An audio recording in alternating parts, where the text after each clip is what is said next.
नमस्कार साथियों आज अपन डिस्कस करेंगे इक्विलेटरल ट्राइंगल, समबाहु त्रिभुज बोलते हैं। ये मैं आपको बता दूं, आपकी स्टेट वैकेंसीज और सेंटर वैकेंसीज दोनों वैकेंसीज में काम आता है। अभी हाल ही घड़ी में दिल्ली पुलिस की सीरीज चल रही है, वहाँ पे सबसे इंपॉर्टेंट ये आपका समबाहु त्रिभुज काम करेगा दोस्तों। यहाँ से 1% आने की संभावना है।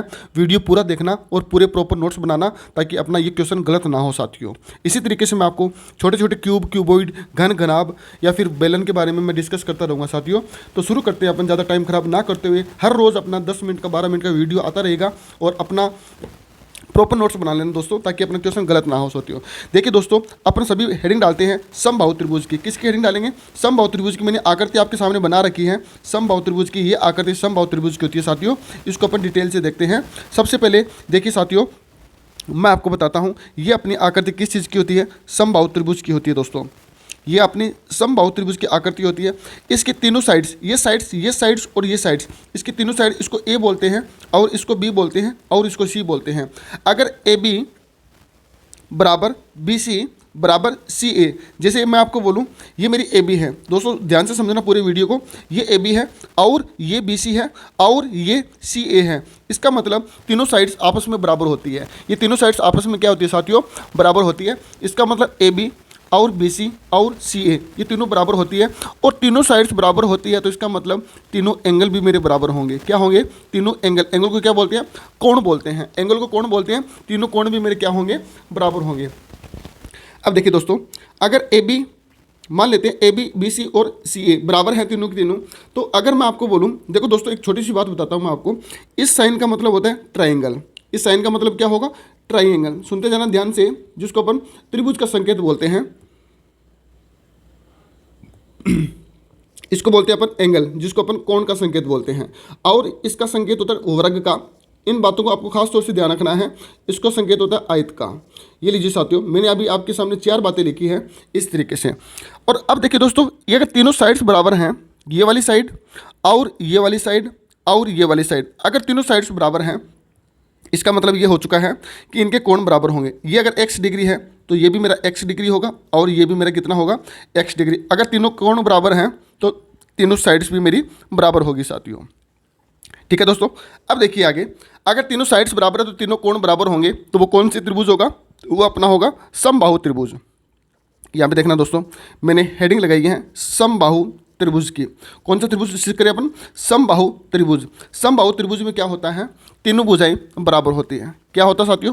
तीनों भुजाएं क्या होती है? बराबर होती हैं। तीनों भुजाएं बराबर होती है। ये लीजिए दोस्तों, मैंने तीनों भुजाएं बराबर लिख दी। पहला सवाल तो ये, अगर तीनों भुजाएं बराबर हैं तो तीनों कोण क्या होंगे?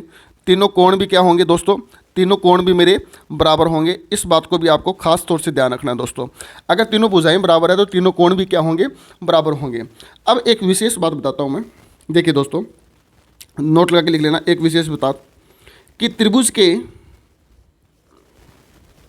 के तीनों कोणों का योग, त्रिभुज के तीनों कोणों का योग सदैव कितने डिग्री का होगा? सदैव 180 डिग्री का होगा। सदैव 180 डिग्री का होगा। इस बात को भी आपको खास तौर से ध्यान रखना है कि त्रिभुज के तीनों कोणों का योग 180 डिग्री होगा। ये लीजिए दोस्तों। अब देखिए दोस्तों, आगे की ओर बढ़ते हैं अपन। अगर आगे की ओर मैं आपको एक बात बताऊं, जैसे मैंने बोला आपको कि angle A plus angle B plus angle C is equal to कितना होगा? 180 डिग्री होगा। अगर तीनों कोणों का एंगल 180 डिग्री है और समबाहु त्रिभुज की बात करें तो प्रत्येक एंगल कितने डिग्री का होता है? x डिग्री का। प्रत्येक एंगल कितने डिग्री? x डिग्री का और x डिग्री का इज इक्वल टू कितना आएगा? 180 डिग्री। अब खुद बताना आप, x और x टोटल कितना हो गया? 3x degree is equal to 180 degree. अब देखिए दोस्तों, 3 से 180 कटेगा तो कितना वैल्यू आ गया? 60 डिग्री। इसका मतलब प्रत्येक एंगल कितने डिग्री का हो चुका है अपना? 60 डिग्री का। प्रत्येक एंगल कितने डिग्री का हो चुका है? 60 डिग्री का। इस बात को भी आपको खास तौर से ध्यान रखना दोस्तों। यहाँ से मुझे पता लग गया प्रत्येक एंगल कितने डिग्री का आएगा? 60 डिग्री का आएगा। तो एक प्रॉपर्टी और बन गई यहाँ से। एक तो ये लिखी मैंने, 2 और 3 नंबर प्रॉपर्टी देखिए। 3 नंबर प्रॉपर्टी देखिए दोस्तों, भी प्रत्येक कोण कितने डिग्री का होगा? प्रत्येक कोण 60 डिग्री का होगा। समबाहु त्रिभुज में प्रत्येक कोण कितने डिग्री का होगा? 60 डिग्री का होगा। इस बात को भी आपको खास तौर से ध्यान रखना दोस्तों। ये अपना कौन सा टॉपिक चल रहा है? समबाहु त्रिभुज का। अब देखिए आगे की ओर बढ़ते हैं अपन। अगर मैं आपको यहाँ पे बोलूँ, मैंने यहाँ पे एक आकृति ली है समबाहु त्रिभुज की, ये लीजिए दोस्तों। इस तरीके से बनाते रहो साथ साथ में, ताकि अपना पूरा पूरा कॉन्सेप्ट क्लियर हो जाए दोस्तों। ये मैंने समबाहु त्रिभुज की आकृति ली है। अगर मैं आपको बोलूँ, ये मेरा कौन सा पॉइंट है? ये मेरा है केंद्रक बिंदु। कौन सा पॉइंट है ये मेरा है केंद्रक बिंदु।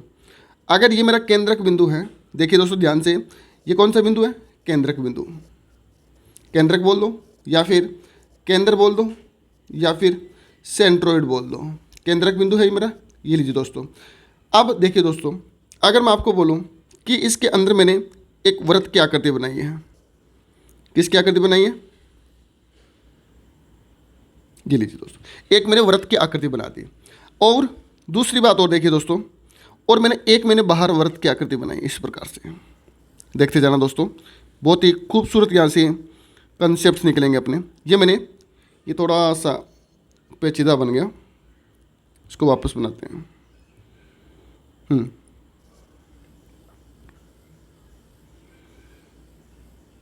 ये लीजिए साथियों, एक मैंने बाहर बना दिया।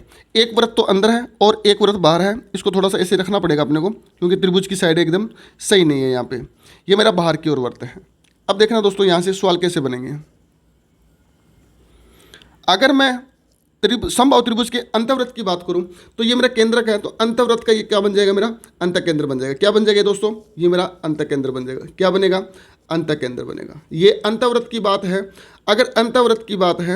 अगर अंतःवृत्त की बात करूं मैं, तो ये मेरा अंतःकेंद्र बनेगा। और अगर मैं बाह्य केंद्र की बात करूं, किसकी बात करूं? बाह्य वृत्त की बात करूं, तो ये मेरा पॉइंट कौन सा बन जाएगा?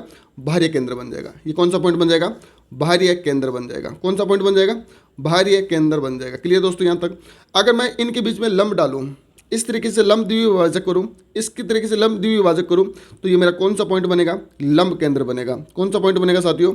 ये मेरा पॉइंट बनेगा लंब केंद्र का। ये लीजिए दोस्तों, इस तरीके से आपको हर चीज़ पता होनी चाहिए। बारीकी से सवाल पुट होंगे एग्जाम के अंदर, इस बात को भी ध्यान रखना। अब पेपर में सवाल क्या बनेगा वो देखिए। ऐसा कौन सा त्रिभुज है जिस बिंदु पे केंद्रक भी बनता है, अंतःकेंद्र भी बनता है, बाह्य केंद्र भी बनता है और लंब केंद्र भी बनता है? तो वो कौन सा त्रिभुज है? वो है अपना समबाहु त्रिभुज। कौन सा त्रिभुज? अपना समबाहु त्रिभुज। ये लीजिए दोस्तों, ये अपना आंसर आ चुका है। ऐसा कौन सा त्रिभुज है जहाँ पे केंद्रक भी बनता है, उस पॉइंट पे अंतःकेंद्र भी बनता है और बाह्य केंद्र भी बनता है और लंब केंद्र भी बनता है? तो वो कौन सा त्रिभुज है? समबाहु त्रिभुज। इस बात को भी आपको खास तौर से ध्यान रखना दोस्तों। अब देखिए दोस्तों, एक बात और बताता हूँ आपको। मैंने यहाँ पे त्रिभुज लिखा, समबाहु त्रिभुज की आकृति इस प्रकार से बनाई मैंने। सुनते जाना दोस्तों। ये लीजिए दोस्तों, अब ये अपना केंद्रक था एक प्रकार से। ये कौन सा बिंदु था? केंद्रक बिंदु था। अब मैं आपके सामने बोलूँ कि ये जो लाइन है यहाँ से ड्रॉ हो रही है, ये जो लाइन है यहाँ से ड्रॉ हो रही है, ये माध्यिका का भी काम करेगी, दो लाइनों के बीच में से काट रही है। लंब द्विविभाजक का भी काम करेगी और कोण द्विविभाजक का भी काम करेगी और ये ऊंचाई का भी काम करेगी। इस बात को भी आपको खास तौर से ध्यान रखना दोस्तों। देखिए दोस्तों, अगर यहाँ पे मैं ए लिखूँ और यहाँ मैं डी लिखूँ, तो इसका मतलब इस लाइन को क्या क्या बोलेंगे अपन? एक तो बोलेंगे अपन सबसे पहले इसको माध्यिका। क्या बोलेंगे? एक तो बोलेंगे अपन इसको माध्यिका। दूसरा पॉइंट, इसको अपन क्या बोलेंगे? लंब द्विविभाजक। लंब द्विविभाजक, इस बात का भी ध्यान रखना, लंब द्विविभाजक। दूसरा पॉइंट क्या बोलेंगे अपन? तीसरा पॉइंट बोलेंगे अपन इसको ऊंचाई। क्या बोलेंगे साथियों? ऊंचाई। इसको अपन ऊंचाई भी बोलेंगे। चौथा पॉइंट अपन क्या बोलेंगे? इसको कोण द्विविभाजक। कोण द्विविभाजक इसको अपन बोलेंगे। इस बात को भी आपको खास तौर से ध्यान रखना दोस्तों। ये सारे के सारे इंपॉर्टेंट क्वेश्चन चल रहे हैं जो समबाहु त्रिभुज के हैं। अगर पेपर में आपसे सवाल पूछा जाएगा, ऐसा कौन सा बिंदु है, ऐसा कौन सा त्रिभुज है जिस बिंदु पे केंद्रक भी बनता है, जिस बिंदु पे अंतःकेंद्र भी बनता है, बाह्य केंद्र भी बनता है और लंब केंद्र भी बनता है? तो आपका आंसर आना चाहिए सर वो मेरा कौन सा त्रिभुज है? समबाहु त्रिभुज है। अगर एक ऐसा कौन सा त्रिभुज है जिसपे माध्यिका भी उसी लाइन पे होती है, लंब द्विविभाजक उसी लाइन पे होता है, ऊंचाई भी उसी लाइन पे होती है और कोण द्विविभाजक भी उसी लाइन पे होता है। तो अपना कौन सा आंसर होगा? सम द्विविभाजक आंसर होगा। यहाँ तक उम्मीद करता हूँ आपको डिटेल से समझ में आ गया साथियों। अब देखिए दोस्तों, आगे की ओर बढ़ते हैं। मैं आपको एक सवाल बताता हूँ। जैसे मैंने बोला आपको, एक सेकंड दोस्तों,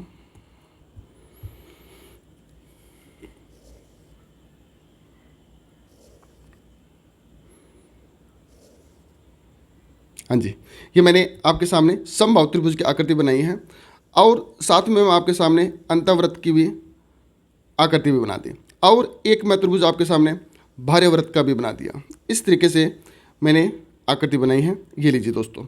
अब देखिए दोस्तों, थोड़ा सा यहाँ से करेक्शन करते हैं अपन, ताकि अपना क्वेश्चन गलत ना हो।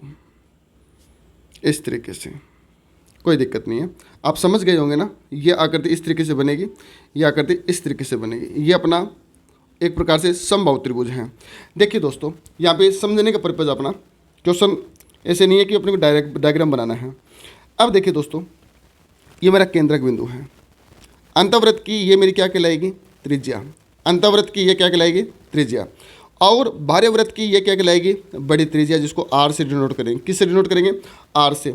अब देखिए दोस्तों, अंतःवृत्त की त्रिज्या कहलाई आर, भार्यवृत्त की त्रिज्या कितनी कहलाएगी? अपनी आर। ये लीजिए दोस्तों, इस बात को आपको खास तौर से ध्यान रखना दोस्तों। अगर पेपर में सवाल बनेगा, किस प्रकार से सवाल बनेगा मैं आपको डायरेक्टली हिट करके बता देता हूँ। भी पेपर में इस प्रकार सवाल बनेगा, समबाहु त्रिभुज के सवाल बनेगा आपका। समबाहु त्रिभुज में सवाल बनेगा, अंतःवृत्त की क्या निकालनी है? त्रिज्या निकालनी है। समबाहु त्रिभुज में अंतःवृत्त की त्रिज्या निकालनी है। तो आप क्या बोलोगे साथियों? भुजा में 2√3 का भाग दे देना, आपका अंतःवृत्त की त्रिज्या आ जाए। अभी मैं आपको बताऊंगा ये किस तरीके से भाग देते हैं, वो भी मैं आपको डिटेल से बताऊंगा। आप वीडियो को देखते रहना पूरा। दूसरा सवाल बनता है आपका कि समबाहु त्रिभुज में आपको भार्यवृत्त की त्रिज्या निकालनी है। किसकी निकालनी है? भार्यवृत्त की त्रिज्या निकालनी है। भार्यवृत्त की त्रिज्या निकालोगे तो आप क्या बोलोगे? भुजा में डायरेक्ट √3 का भाग दे दो, आपकी क्या आ जाएगी? भार्यवृत्त की त्रिज्या आ जाएगी। इस बात को भी आपको खास तौर से ध्यान रखना साथियों। यहाँ से आपका सवाल गलत बिल्कुल भी नहीं होना चाहिए। मैं भी आपको बताऊंगा ये किस तरीके से निकल रही हैं। अभी आपको थोड़ा सा इतना ध्यान रखना साथियों कि भी आपको पूछ ले समबाहु त्रिभुज में अंतःवृत्त की त्रिज्या, तो आप क्या बोलोगे? भुजा बट्टे में 2√3। अगर समबाहु त्रिभुज में भार्यवृत्त की त्रिज्या पूछ रहे तो भुजा बट्टे में √3। ये दोनों के दोनों आपको डायरेक्ट याद होने चाहिए। इस बात का आपको खास तौर से पता होना साथियों। अब देखिए दोस्तों, अब यहाँ से एक सवाल बनता है। वो क्या बनता है वो देखिए। अभी थोड़ा सा यहाँ पे देखते हैं अपन। अभी मैंने आपको 2 बातें बताई हैं। क्या बातें बताई है? एक तो बताया मैंने आपको समबाहु त्रिभुज में अंतःवृत्त की त्रिज्या, आप क्या बोलोगे? भुजा बट्टे में 2√3। ठीक है, एक सवाल तो ये रहा। दूसरा सवाल मैंने अभी आपको बताया, समबाहु त्रिभुज में बाह्यवृत्त की त्रिज्या। कौन सी त्रिज्या? बाह्यवृत्त की त्रिज्या। तो आप क्या बोलोगे? भुजा बट्टे में √3। भुजा बट्टे में √3। अब एक बात बताइए छोटी, देखो मेरी बात सुनो ध्यान से। मैंने अगर मैं आपको बोलूं कि भाई इसमें इसका भाग दे दूं, इसमें इसका भाग दे दूं तो कैसे बनेगा? भुजा बट्टे में, सुनते जाना दोस्तों, मैं अगर भाग दे देता हूं इसमें तो ऊपर क्या लिखा जाएगा? भुजा बट्टे में 2√3 और अपॉन में क्या है? भुजा बट्टे में √3। इस तरीके से बनेगा कि नहीं बनेगा? बिल्कुल बनेगा। ऊपर वाला अंतःवृत्त की त्रिज्या, नीचे वाला भार्यवृत्त की त्रिज्या। तो आप खुद देखिए, ये जो नीचे वाला पोर्शन है उल्टा होकर गुणा होगा तो आपका रिजल्ट यही बनेगा। भुजा बट्टे में 2√3 और नीचे वाला गुणा होकर ऊपर √3 चला जाएगा और नीचे कितना आएगा? भुजा आएगा दोस्तों।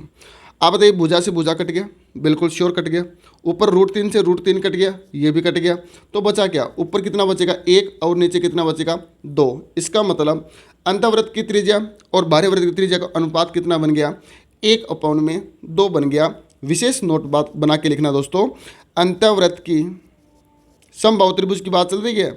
अंतःवृत्त की त्रिज्या बट्टे में बाह्यवृत्त की त्रिज्या का अनुपात कितना होगा, हमेशा याद रखना है, पेपर में आ जाए तो 1/2 होता है अंतःवृत्त की त्रिज्या व बाह्य वृत्त की त्रिज्या। ये किस में, समबाहु त्रिभुज में। कौन से त्रिभुज में, समबाहु त्रिभुज में 1:2 होता है। इस बात का रट्टा लगा लेना दोस्तों, लर्न रखना बात को, चाहे कितने बड़ा वैल्यू हो, चाहे कुछ भी भुजा हो, आपका उत्तर सदैव 1/2 आएगा। इस बात का ध्यान रखना। अगला कंसेप्ट देखिए दोस्तों, आपसे पूछे समबाहु त्रिभुज में अंतःवृत्त का क्षेत्रफल।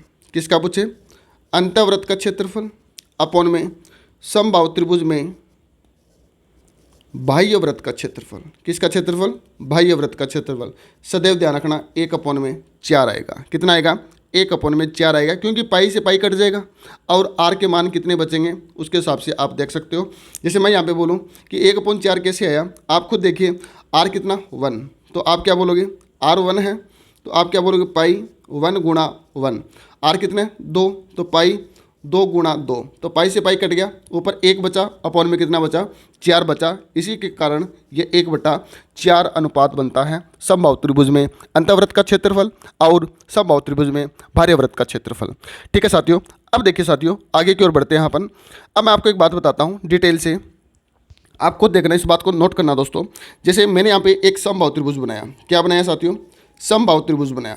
कौन सा त्रिभुज है ये, समबाहु त्रिभुज बनाया है। सुनते जाना ध्यान से।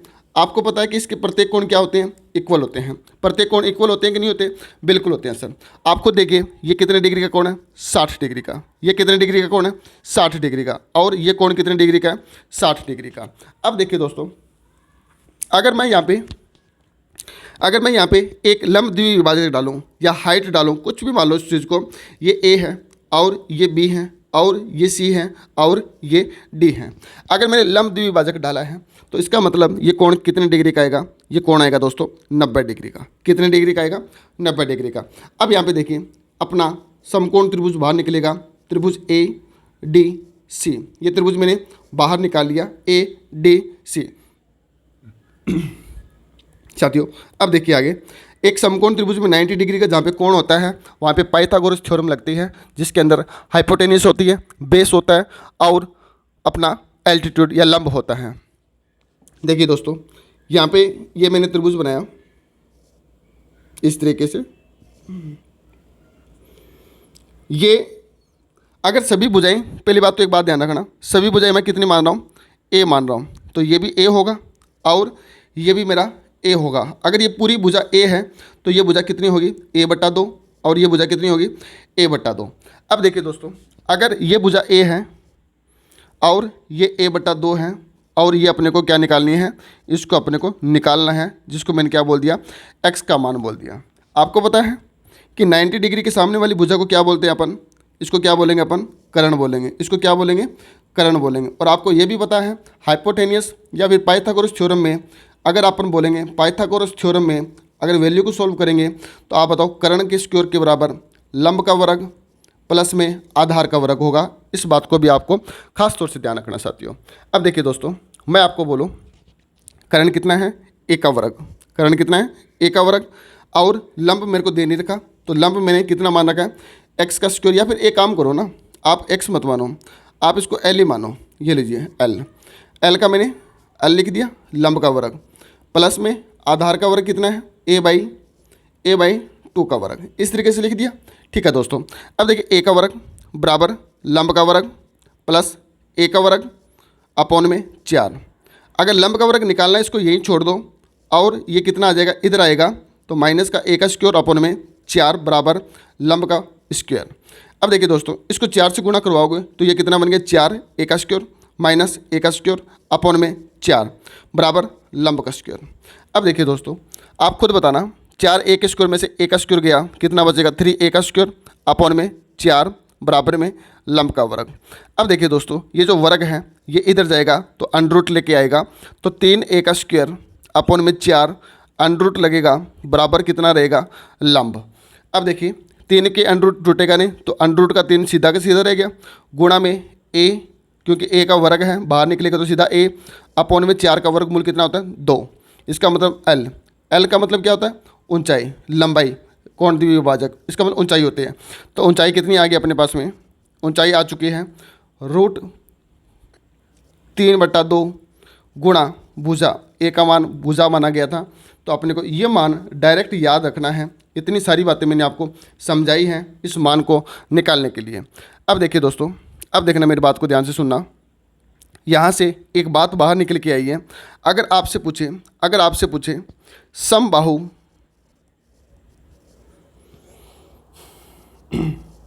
त्रिभुज में ऊंचाई का मान, किसका मान? ऊंचाई का मान, तो आप क्या बोलोगे? सदैव ध्यान रखना, √3/2 गुणा भुजा, √3/2 गुणा भुजा। अगर आपसे पूछे समबाहु त्रिभुज में क्षेत्रफल, क्या पूछे? क्षेत्रफल, तो बिल्कुल आसान सा है, निकाल सकते हो, √3/4 गुणा भुजा का वर्ग। ये कैसे आया? अभी देखिए दोस्तों, मैं आपको बता देता हूँ कि क्षेत्रफल का समकोण कोई भी त्रिभुज ले लो, 1/2 गुणा आधार गुणा ऊंचाई होता है। अभी ऊंचाई निकाल के आए हैं अपन, ऊंचाई निकाल के आए हैं। क्या निकाल के आए हैं? √3/2 गुणा भुजा। ऊंचाई कितनी है? √3/2 गुणा भुजा। और आधार कितना है अपने पास में? ए। आधार कितना है? ए। ये लीजिए, ए का मतलब भुजा ही होता है, ये लीजिए भुजा, गुणा में 1/2, तो ऊपर तो क्या √3 गुणा भुजा का स्क्वायर अपॉन में 2×2 4, यही तो मैंने आपको बताया है, √3/4 गुणा भुजा का स्क्वायर। ये चीज़ें दोस्तों अपने को समबाहु त्रिभुज में अच्छे से याद रखनी है। डिटेल से मैं आपको अब समरी के रूप में लिख देता हूँ ताकि आपका टाइम ज़्यादा वेस्ट ना हो। देखिए दोस्तों, सबसे पहले ये अपना क्या है? समबाहु त्रिभुज। शॉर्ट एंड स्वीट बता देता हूँ सारी बातें इस तरीके से। अगर आपसे पूछे सबसे पहला सवाल, समबाहु त्रिभुज में ऊंचाई, क्या पूछे? ऊंचाई, तो आप क्या बोलोगे? √3/2 गुणा भुजा। दूसरी बात, समबाहु त्रिभुज का क्षेत्रफल, तो आप क्या बोलोगे? √3/4 गुणा भुजा का स्क्वायर। इस बात को भी ध्यान रखना। आपसे पूछे अंतःवृत्त की त्रिज्या, तो आप क्या बोलोगे? भुजा बट्टे में 2√3। आपसे पूछे बाह्य वृत्त की त्रिज्या, तो आप क्या बोलोगे? भुजा बट्टे में √3। ये 4%। चौथा सवाल, अंतःवृत्त की त्रिज्या और बाह्य वृत्त की त्रिज्या का अनुपात कितना होगा? 1/2। चौथा सवाल, अंतःवृत्त का क्षेत्रफल और बाह्य वृत्त का क्षेत्रफल कितना होगा? 1/4। ये सारी की सारी बातें मैंने आपको डिटेल से बताई है साथियों। इससे बाहर क्वेश्चन कुछ नहीं बनता। अब आप क्वेश्चन पे आराम से प्रैक्टिस कर सकते हो। जो चीज़ें दे रखी है उसको आप आसानी से सॉल्व कर सकते हो। मैंने पूरा का पूरा कंसेप्ट आपको डिटेल से डिलीवर कर दिया दोस्तों। धन्यवाद साथियों। जय हिंद, जय भारत।